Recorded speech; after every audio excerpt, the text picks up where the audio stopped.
Halo semua, hari ini kasus hukum yang saya dengar dari radio di Singapura yang menarik menurut saya adalah tentang si penjual printer salah pasang iklan.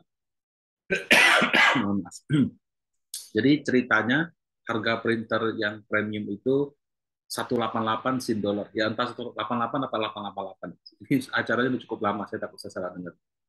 Nah, tapi diiklankan dengan harga 88. Wah, ini good deal dong. Ini ibarat kayak iPhone terbaru dijual harga yang harusnya harganya misalnya 20 juta, dijualnya 12 juta.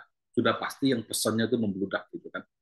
Nah, eh, saking banyaknya pesanan yang masuk, akhirnya perusahaan sadar, waduh ini masalah di salah pasang nih gitu. Kalau kita jual begitu rugi besar. Jadi dia batalkan. Nah, pembeli yang sudah pesan tidak terima dan dia menggugat ke pengadilan. Nah, tebak siapa yang dimenangkan? Nah, mari kita lihat case-nya sebagai berikut. Jadi cerita ini sebenarnya kalau Anda ngikutin saya punya YouTube yang kasus sebelumnya yang exchange crypto versus market maker itu sebetulnya mirip-mirip ya. Kalau yang exchange crypto itu dia ada kerjasama dengan market maker, kemudian bertransaksi supaya platformnya ramai gitu ya.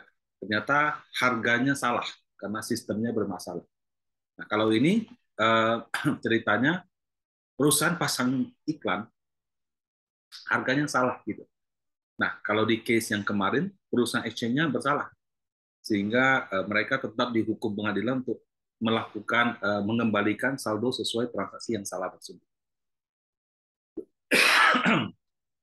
Nah, ya jadi ini yang masih kasus yang minggu lalu ya, maksudnya yang sebelumnya.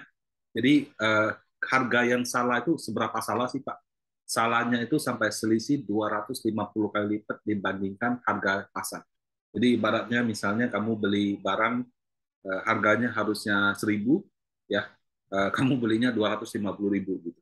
Nah, itu kan lebih parah ya. Kalau ini kan 188 dengan 88 si dolar gitu. Nah, waktu itu yang diuntungkan si market maker-nya karena sistem yang salah tersebut buat dia untung, exchanger-nya yang rugi banyak gitu.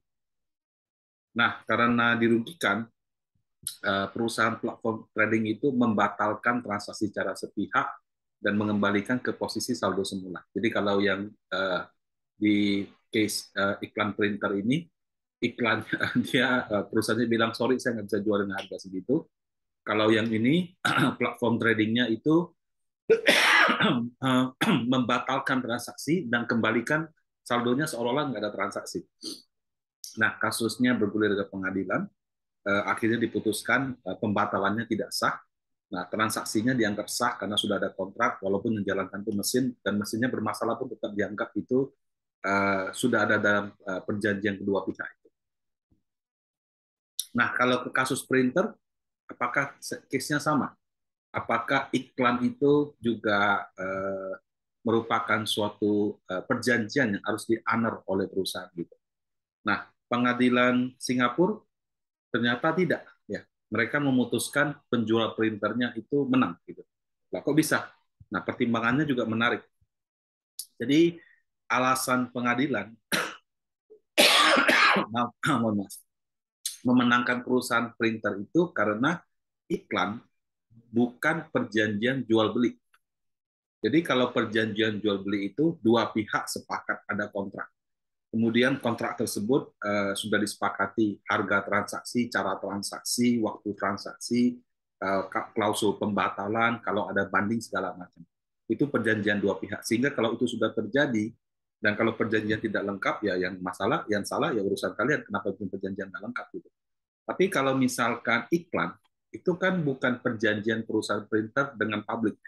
Dia cuma pasang iklan saja gitu ya. Nah, sehingga isi dari iklan itu tidak mengikat yang harus memaksa pembeli penjual untuk melakukannya sesuai dengan itu sebagaimana kalau dalam kontrak gitu. Nah, jadi kalau kasus kripto sudah ada kontrak dua pihak, walaupun katanya smart kontrak gitu ya, tapi kontrak ya kontrak, karena kontrak harus di-honor, harus dipenuhi. Nah, sementara iklan ini kan cuma satu pihak ya. Saya pasang iklan ya harganya segini, aduh, saya salah tulis gitu. saya batalkan. Nah, jadi pada dasarnya perusahaan printer waktu itu dimenangkan karena ini sekali lagi iklan itu bukan bukan apa namanya bukan perjanjian. Nah, pada dasarnya ya kalau sebagai perusahaan atau mungkin Anda yang punya UMKM atau apa usahanya semakin maju mau beriklan itu mau beriklan mau buat perjanjian itu harus hati-hati ya harus teliti harus hati-hati. Kenapa di perusahaan ada compliance ada legal ya karena pada saat buat perjanjian itu kita kan berbisnis dengan niat baik gitu ya tapi ya dalam 100 case ya mungkin akan ada beberapa case yang ternyata berakhir dengan buruk. Jadi kalau perjanjian kita tidak kuat, ya kita tidak memasukkan klausula-klausula itu, pada saat terjadi kerugian kita tidak bisa menuntut. Gitu. Nah makanya kadang-kadang kalau Bapak Ibu deal sama perusahaan, aduh kok perjanjiannya berhalaman-halaman, apalagi kalau sudah dengan bank, sekian halaman syarat ketentuannya karena itu, karena saking banyaknya case-case yang pernah terjadi, sehingga untuk melindungi kepentingan kedua pihak ya itu dimasukkan klausula begitu panjang.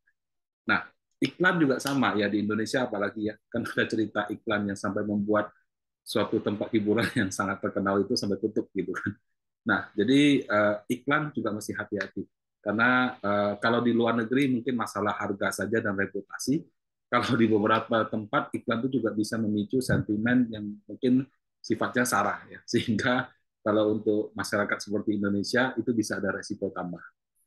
Nah, kemudian Anda juga harus ingat, semakin besar bisnis atau usaha Anda, akan semakin banyak pihak-pihak yang mencoba mendapatkan keuntungan dari kelalaian Anda. Jadi kalau misalnya Anda buatnya tidak bagus sistemnya, perjanjiannya atau apa, entah itu dari luar, entah itu dari karyawan sendiri, itu pasti akan ada yang akan memanfaatkan situasi tersebut. Sehingga ada tuntutan-tuntutan kalau kita kadang-kadang lihat kasus, wah tuntutannya kok nggak masuk akal ya. Ya, kalau perusahaan gede kan masuk pengadilan juga harus keluar ongkos sekian seperti itu. Ya, tapi memang resikonya begitu. Jadi memang harus sangat hati-hati sehingga kalau terjadi sesuatu yang tidak sesuai ya kita bisa memitigasi resiko tersebut. Demikian, semoga sharing saya hari ini bisa membuat kita sama-sama belajar dari kasus yang sudah ada. Semoga hari Anda menyenangkan. Terima kasih.